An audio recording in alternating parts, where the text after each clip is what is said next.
right, gather around, everybody. It's story time. We're going to talk about the evolution of my '95 Bronco, complete with a slideshow.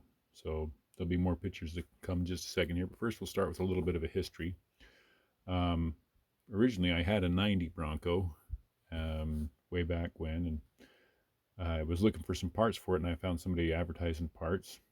So I went to look at the Bronco and says, "Well, all I really need is the tailgate and the tire swing, but just out of curiosity, what do you sell me the whole vehicle for?"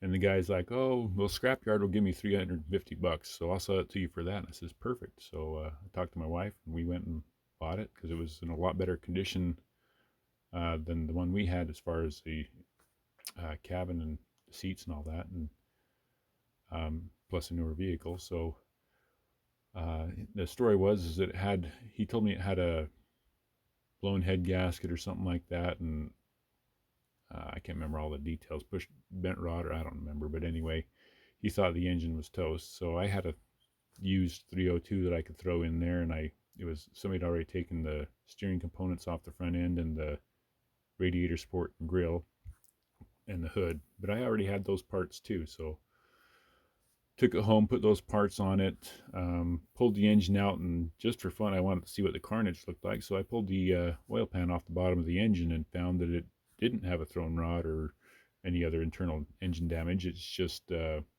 reason why he had no oil pressure or bad oil pressure was the head gasket was leaking a little bit and blowing superheated air on one of the push rods, and then the oil running down that rod was crystallizing and then flaking off and falling onto the oil into the oil sump, and it was getting sucked up into the screen and plugged it up, so it had virtually no oil pressure after a while.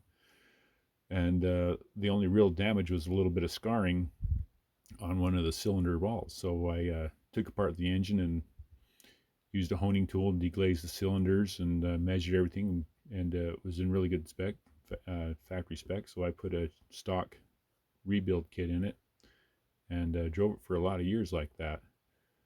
Anyway, we'll carry on with the slideshow here, and we'll fill you on what's going on. So first picture is, you'll notice sitting here in the parking lot, and my radio's hanging out of my dash. Also notice that the driver's seat is bent back. Now what's happened here is I've just been rear-ended.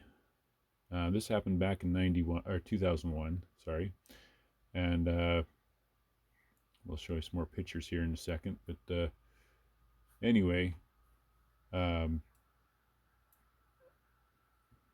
we get another angle here. So there's radio falling out. There's where my got hit on the back end. You can see the glass on the rear bumper there. Smashed the tire rack. You can see it's bent. The tailgate's bent. There's the guy who hit me. And I was stopped at a stoplight and got shoved forward into this van here. That's the guy I bumped into. Then you can see my bent rear bumper there by the sticker. More glass. Another angle, same thing.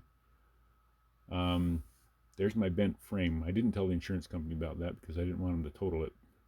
Bent tire rod again. Anyway, I did some body work, replaced the rear fenders. I took the vehicle to work and used the winch on my other vehicle to pull the frame straight, and straightened out my own frame that way. Then a little while later, I threw a rod in, or not threw a rod, overheated the engine, so I had to get it rebuilt. So I pulled the engine out, had the engine rebuilt, put back together, and then showing here, you can see little bubbles coming out of the crack in the head. So pressure when I pretty overheated, high. I cracked the head. There's my pressure gauge I used to fill it. And then rebuilt the engine, then decided to get it ready for the Rubicon. So I built the skid plate here. And my son had a welding class, so he built this rear bumper. We put some rock sliders on it, and that's the condition we had it in when we took it to the Rubicon the first time. It did all right, but the front flex beam suspension is not really that great for off-roading there. And then we decided we'd finish doing the job, and we painted it. So that's me wet sanding it. We got quite a few pictures here of me taping it up and getting it ready for sanding. So wet sanded the whole vehicle, taped it all off in my garage. Yeah, more taping. There's a bunch of pictures of these. Getting it all set and ready. Hired some neighbor kids to help me paint it, sand it, so it wouldn't take me as long. Um, anyway, getting everything hung up in the garage, ready to paint. More of the same kind of stuff, just taped off.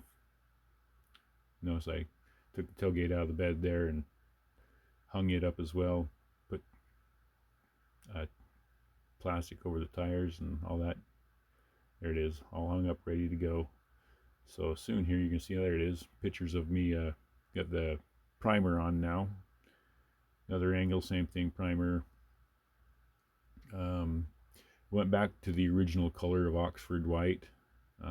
I thought it looked good on the vehicle.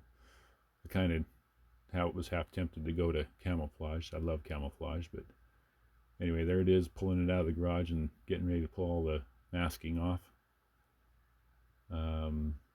Getting all cleaned up. And I don't have a whole lot of pictures of me putting it back together, but you'll see one soon here. Yeah, there it is, pretty much all back together with the exception of a few things. But anyway, that's it. Runs good now. You see other videos of it now. That kind of explains the different conditions you see it in. Come see us again, because who knows what I'm going to do next.